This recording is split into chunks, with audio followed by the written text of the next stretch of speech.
Hi and welcome to Lady Miniac's Wonderland. In this world there is always fun and creativity. In part 1 we created 18 mini medieval books using the free printables. In part 2 we adorned them with brass and added tiny chains and working clasps. Today we'll embellish them even further. We'll lavish them with beautiful gold powder and heat embossing using various stamps. We'll try some gold foil process, and of course we'll use tiny gems to bejewel and beautify these little books. So come, let's start. I love heat embossing. I played around with many methods and stamps, and today I'm showing you the ones that I used. Basically, anything that gives you a nice design can be used as a stamp when using clear ink and embossing powder. Before you start stamping or applying any ink, wipe the surface with an anti-static pouch. This prevents the powder sticking to parts that you don't want it to. Don't press too hard when applying ink, otherwise the excess will ruin the design. The trick is to be careful not to move or smudge the ink when stamping the book covers. It's your choice to decorate these covers before or after you've bound the books. You can just as easily emboss the covers after you've bound them. Pour gold embossing powder generously onto the wet ink. I use a cupcake liner to catch the excess powder. The design should stand out clearly as you pour. Now use a heat gun to create some hot magic. Heat the powder until it melts to form a brilliant raised gold texture. Hopefully your design is crisp and clear and adds lavishness to the book cover.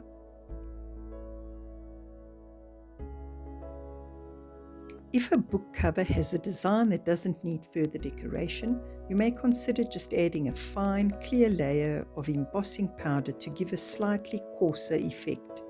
Wet the whole surface with ink and use a clear, superfine embossing powder. Pour it generously over the whole surface and then shake off the excess.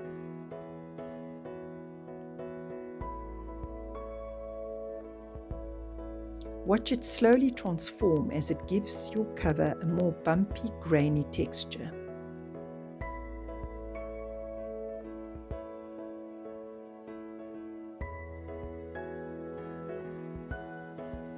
Take note not to overheat the powder as it tends to become dull and opaque.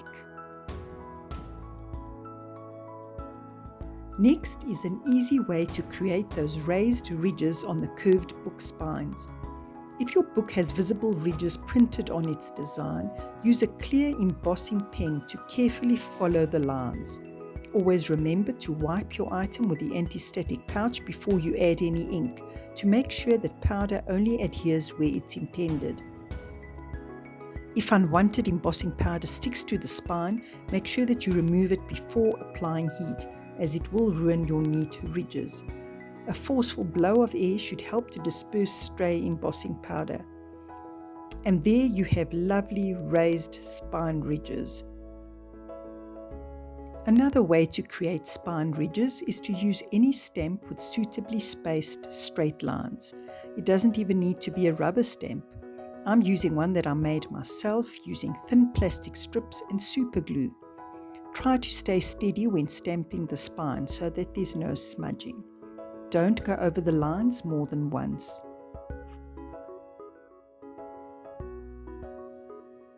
The ridges will appear as you pour the gold powder over them, and you'll be able to see just how steady your hand was. As mentioned before, wipe away any stray powder before applying heat.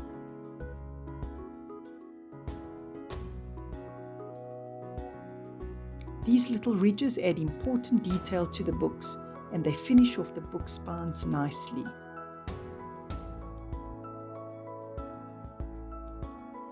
The sky's the limit when you're embellishing with stamps and gold powder. Just let your imagination run wild here, as anything goes.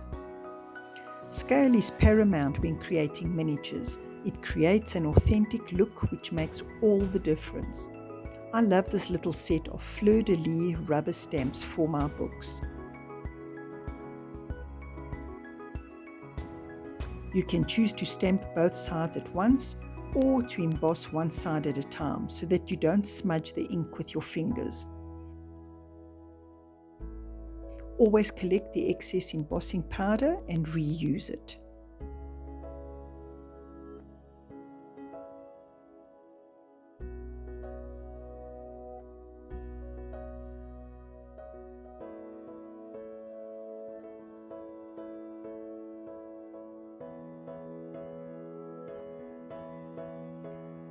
The gun heat is quite intense, so spread it evenly instead of concentrating it on one point only. Don't continue to heat the powder after it's melted.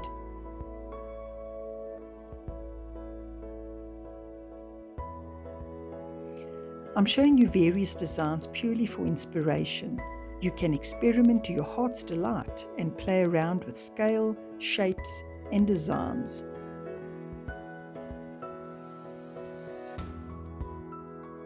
For this project, I try to keep to medieval patterns.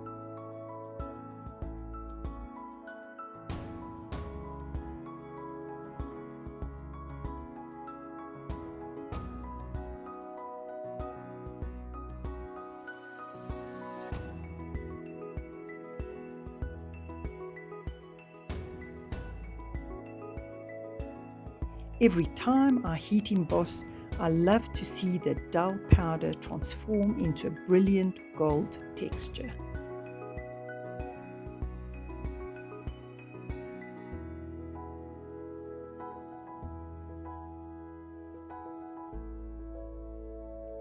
Sometimes a stamp is too big for scale, so it's unsuitable for a project.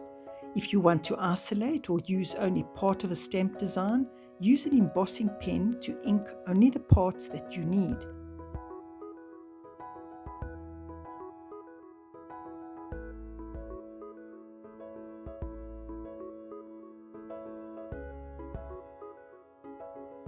Here I'm creating the first of 2 ecclesiastical books, which we will bejewel with gems later on in this video.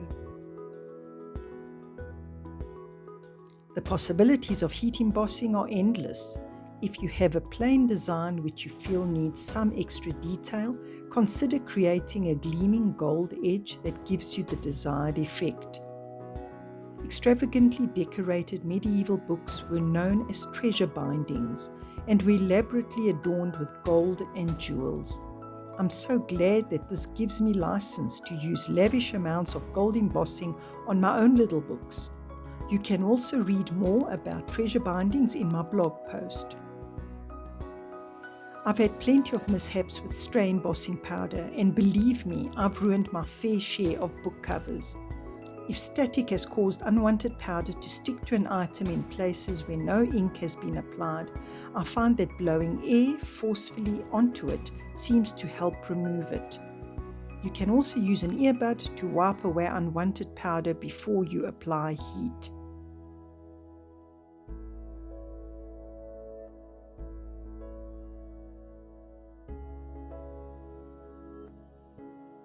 I couldn't help myself. I had to use glittering gold paint on the inside pages too. Medieval book pages were beautifully decorated with gold paint and gold leaf, celebrating the very text on their pages. Not only did I take great pleasure in this step, but it also gave that extra detail to my little books. The elements were tiny, so this step was executed under my trusted magnifier. As with our gold embossing, gem adornment simply has no limits. You have to experiment and play around until you find the design or look that's perfect in your mind. In this project, I added and removed gems endlessly and changed the design right before I applied the glue. Once again, the gems must fit the scale of the project, so smaller is usually better. To keep these tiny items from sliding everywhere, I create hollows with my tweezers so that they sit more snugly once glue has been applied. I prefer to plan my design beforehand and then transfer the gems into a simpler container. Tiny gold caviar is the gem equivalent of gold powder. It is so lavish. Use PVA craft glue to apply the gems.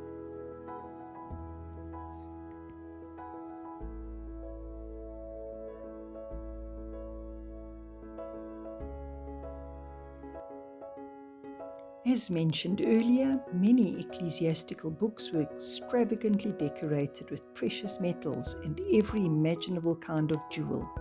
There was gold, silver, sapphires, diamonds, emeralds, pearls, garnets, and even ivory. I found that these tiny colored nail art rhinestones represent all of those and are the perfect scale for this project. Although I tried the waxed gem pickup pen, I found that using my fine-tipped tweezers worked best for me. Since medieval treasure bindings were so elaborate, I had license to add every bit of gold bling that made me happy. I experimented with many options until I was happy with the final look. By the time you get to glue the gems down, you'll have forgotten what your design looks like, so it's best to take a photo of it before you disassemble it. Once again, transfer your chosen gems into a safe container so that they don't scatter all around. Be patient during this step and remember the fun of the creative process. Gems will invariably go flying during this step of embellishment. It's really quite amusing. Once again, I couldn't do this step without using my trusted magnifier. Just like the stunningly extravagant medieval bindings, I used the most colorful rhinestones here. Nothing was too lavish for this little book.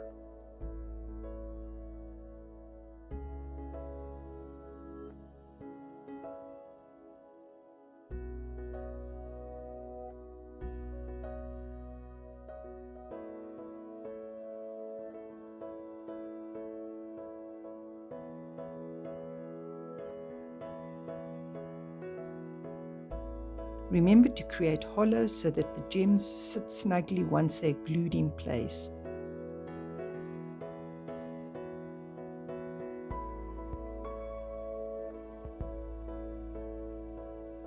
I stamped the same design on the back cover and highlighted the shape of the cross with metallic gold wax. I created different designs for the front and back covers. Red and gold are my staple colors for the medieval period, as they denote wealth and opulence.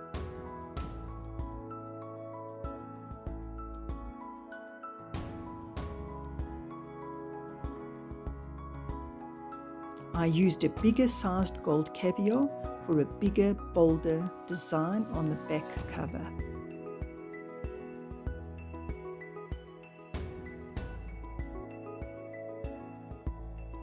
These little balls needed a deeper hollow to nestle into, and instead of craft glue, I used super glue for an instant bond.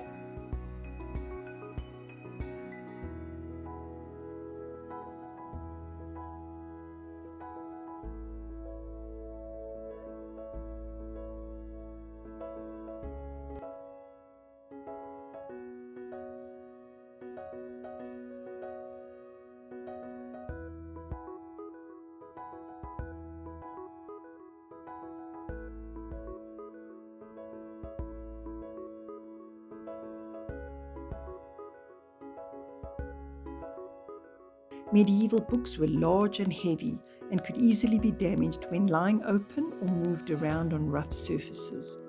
Therefore, almost every medieval book had corner protectors. We are going to create two different shapes for our books. Cut out a small rectangular piece of cardstock. Paint it with 2 coats of metallic gold acrylic craft paint.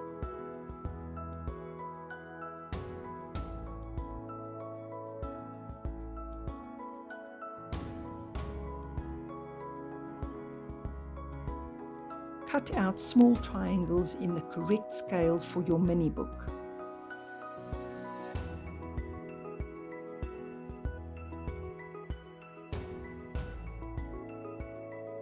Roughly draw the shape with a pencil to make it easier to cut out.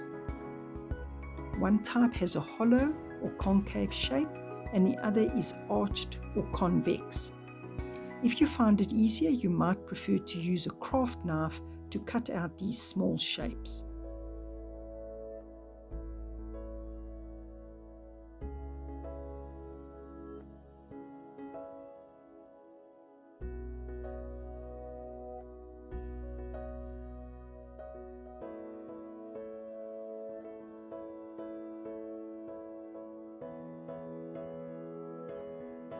I used one of the shapes on each of my 2 ecclesiastical books.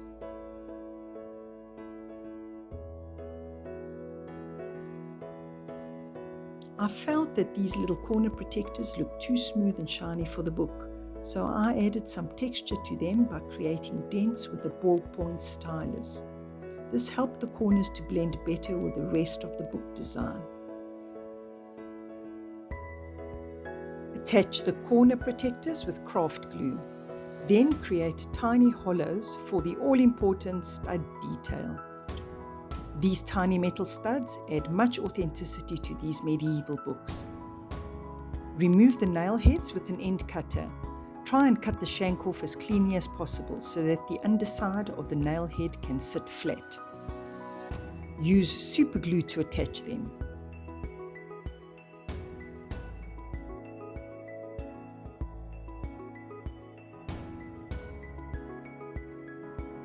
I like to add these pin-size studs to almost everything medieval as they add lovely detail and structure.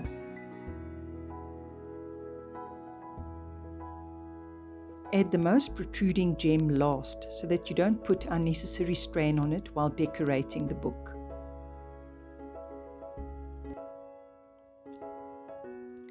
We are almost finished our first ecclesiastical book. I simply love the scale and colors of the gem decorations, as well as the authenticity of the corner protectors, end papers, and inner pages. As a final detail, I added a smaller cross and gold plate at the top, as was usual in treasure bindings. Doesn't this little book look like a precious ancient treasure?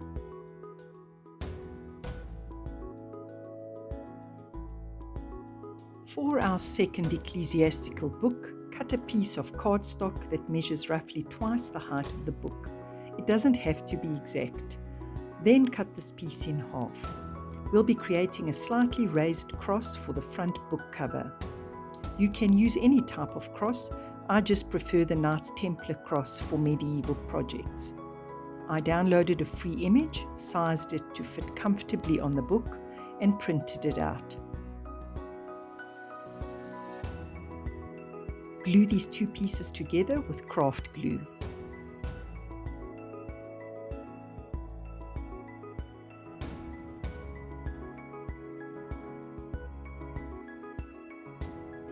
Press them together with a brayer. You now have a thicker piece from which to create the cross.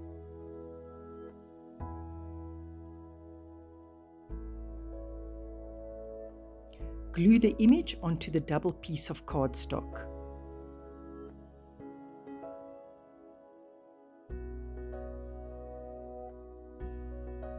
Use the brayer for a smooth bond.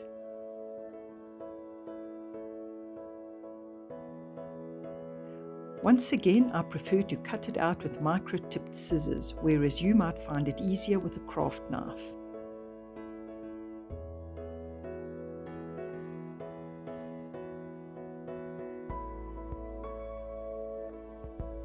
We now have a lovely raised cross to beautify the front of our book. Of course, it must also be dazzling gold, and here you have a choice. You can either paint it with metallic gold paint, as I'm doing now, or you can choose to cover it with gold foil, as I will show you shortly.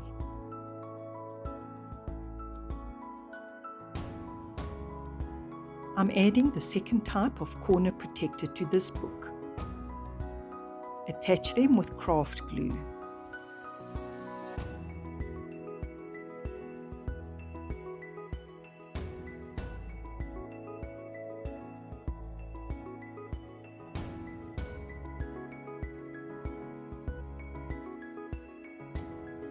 I love the realistic effect that it creates. Once again, make hollows for the tiny pin-size metal studs and attach them with super glue for an instant bond.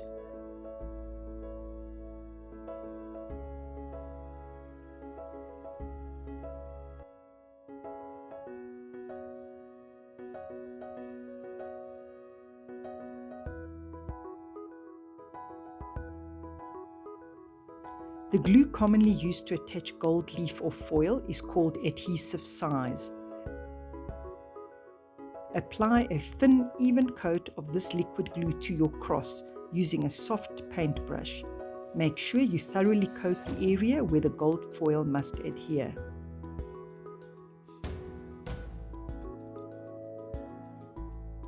Let it dry for about 15 minutes or until it feels tacky to the touch.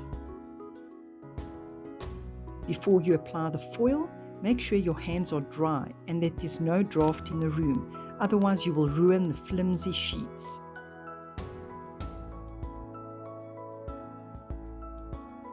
Carefully lift one of the gold sheets from the booklet and place it gently onto the cross. Work quickly as the sheets tear easily.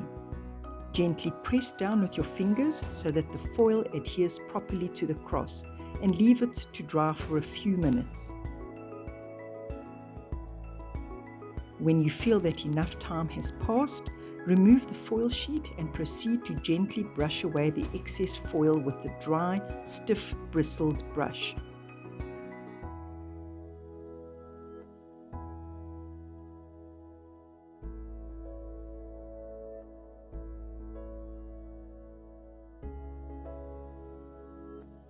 Gold foil produces a brilliant effect and can be used to cover mostly any area or item that you choose.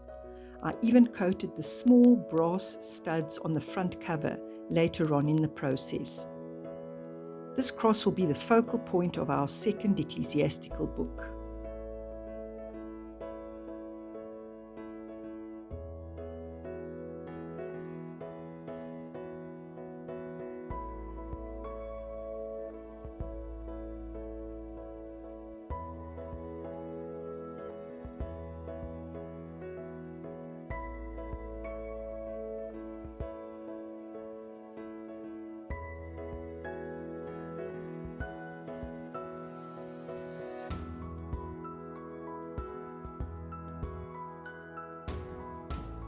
This raised and lavishly bejeweled cross looks very fitting for a highly precious medieval altar book. The final step is to now add brass studs above each arm of the cross. I later coated these with gold foil to match the cross, which accentuated the overall lavish effect. We have finished creating our little book.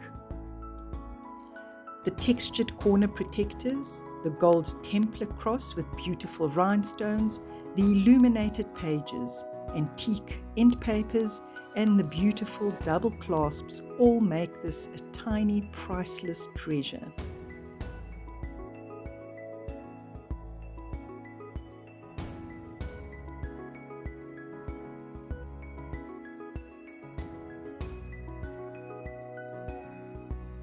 We've made tiny books with extravagant embellishments and authentic, functional medieval features. But most of all, we've created art, which is the supreme reason that I create these videos. And so, we come to the end of this 3-part series on miniature medieval manuscripts. Until next time, bye.